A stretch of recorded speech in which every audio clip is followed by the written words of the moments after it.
good morning, good people, fellow humans. And as always, we spell that Huemonds, colorful nuts. And that's a good way to look at it, to not take ourselves so seriously. To, if you have this vision of God looking down on you, not a stern God who's looking for your faults, but one who chuckles as we stumble around in the dark, making the most of this body and life that we have been given. Um, okay, well, it's Tuesday, the 13th of May. Big day for me. Going to school for 2 days, quick class in Vegas. So that's going to be kind of cool from 9 to 2 today and tomorrow. Yesterday we had a TV thing. I should put that thing in the thingamabob.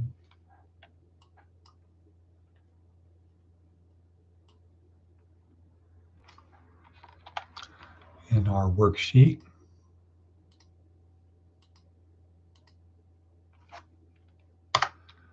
Sorry, people. We'll take this out in editing.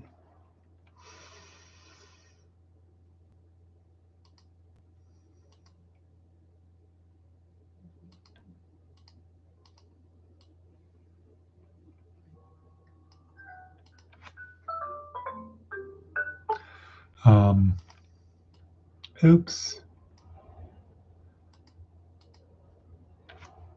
Yeah, there we go.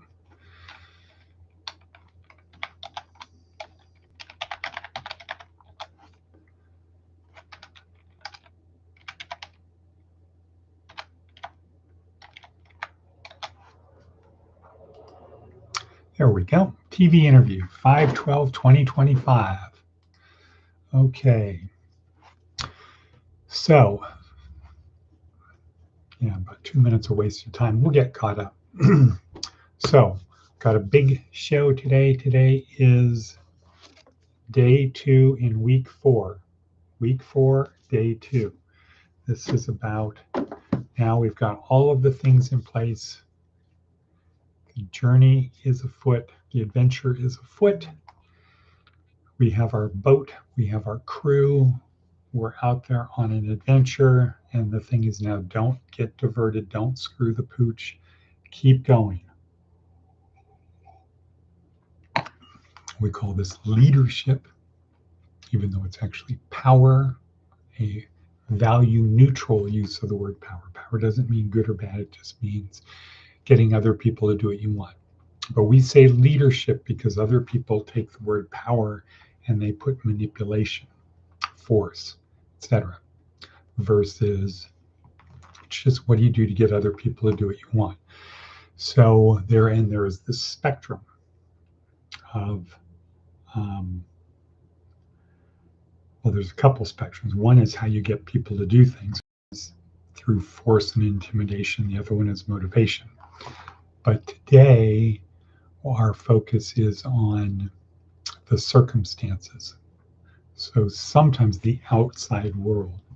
So sometimes, like yesterday, we focused on crisis. Everything is in crisis. How do you use power? How do you get people to do what you want when everything is collapsing around you, when it's really, really bad? Today, the opposite end of the spectrum is how do you get people to do what you want when everything is perfect? The circumstances are perfect for you to get what you want by whatever means.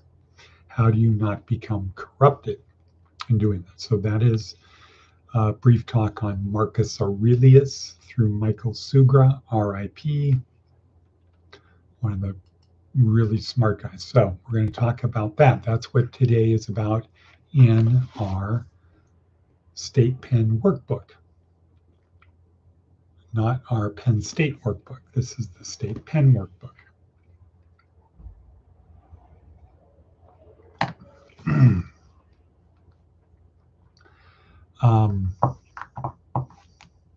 Yeah, so let's see. Good morning, Matticus von Atticus. The field marshal is here. My name is Matthew, and I have my vengeance, and I will. Okay, so Matticus von Atticus. Okay, all right. Undersergeant Ordinaire, head of the Uden Patrol. Smart guy. Good. All righty then. I hope you got your car getting fixed.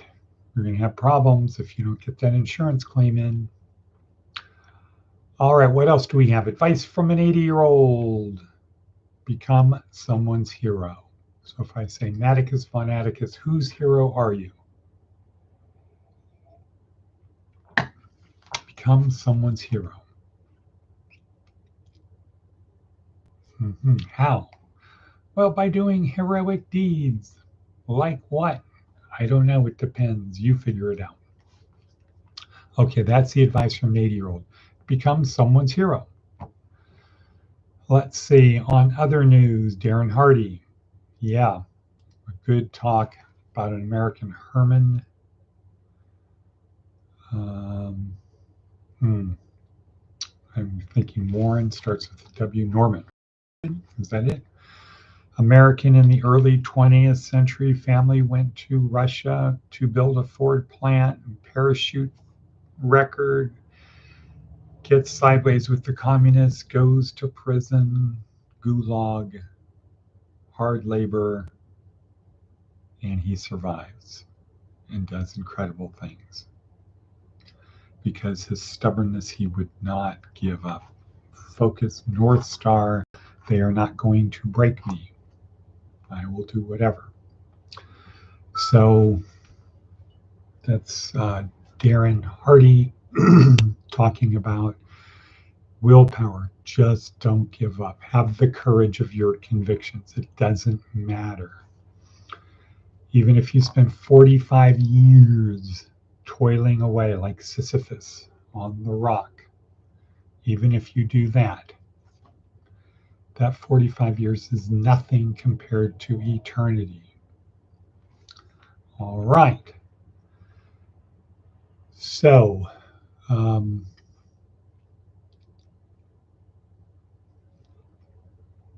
let's see. Where was the Daily Stoic? What truly matters, right? That's another good one.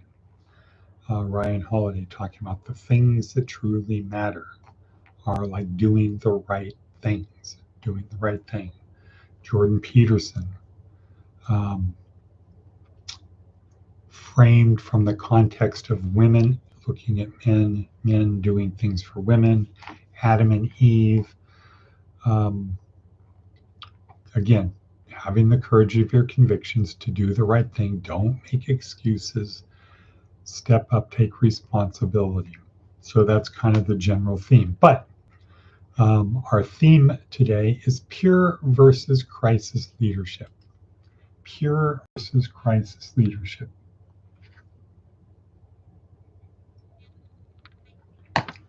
Yesterday was crisis leadership. Like I said, everything is going bad.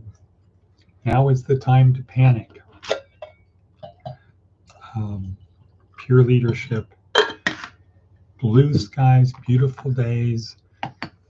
The wind is perfect. The sea is perfect. The weather is perfect. Everybody's happy. How do you lead on days like that? How do you get people to do what you want when everything is going right? Versus how do you get people to do what you want when everything is going wrong? That is the question. Okay, next thing, Seth Godin, really long one today. We're not going to get into it. Long one, complicated one about energy, the amount of energy it takes to create energy type of thing. We don't need to do that. Let's see, what else do we have on our hit parade?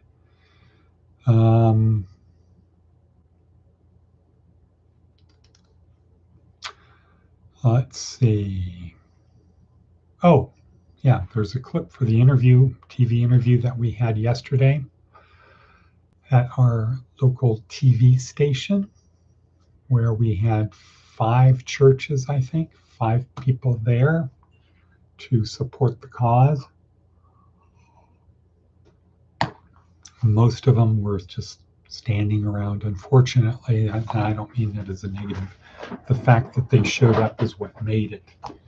That made the day, them showing up, them being there. That was the big thing.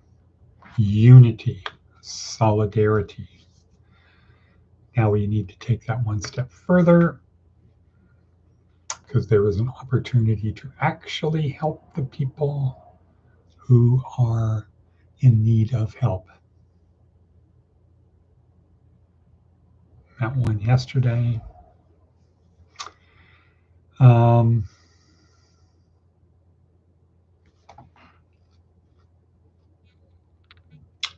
Yeah, I met a woman yesterday out there, 5 years.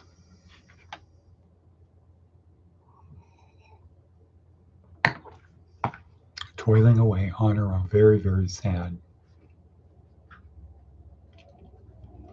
Very sad. No one to talk to. Mm-hmm. Right.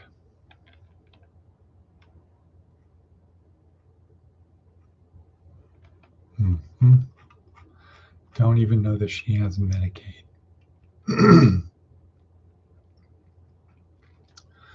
Okay, so what's next? Where are we here? Yeah, just thinking about the poor plight of that woman. Jamie, yesterday.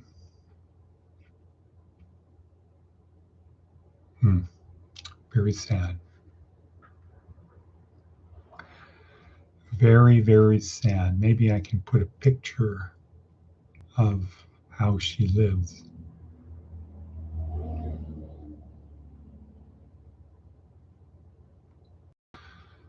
Well, okay, next. So I think what we can do, kind of in solidarity for the people, is to not squander the opportunities we have. These are people who have nothing. Our orphans and widows, they have nothing, and they're scraping away, literally, finding little broken bits and pieces of tools and stuff that they can use, something to occupy their mind as they're out there on their own. No power. They do have water. They do get food. But yeah, it's a sad situation.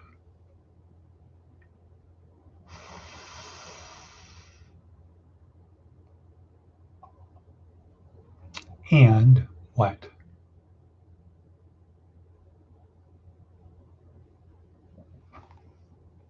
Anyway, what we can do is try to do the best we can do every day. We can try to be physically, do a little bit more, mentally, a little bit more, emotionally, a little bit better, spiritually, a little bit more. You know, the people who would love to have the luxuries that we have, even though we might not consider luxury, but having air conditioner, a sink that you turn it, water actually comes out, a little box over there that you put stuff inside of it, you push a button, a couple buttons, and it gets hot. A little box over there that you put stuff in it and they get cold. Toilet paper, laundry detergent, the things that we take for granted. For some people, they have nothing.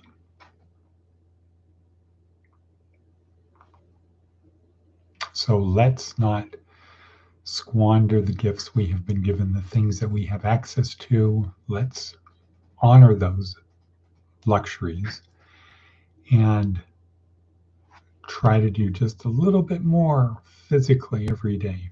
Fitness and health. A little bit more mentally, learning a little bit more every day, a little bit more emotionally every day, and a little bit more spiritually every day. And we will go from there. So with that, we're going to say, and cut today, cut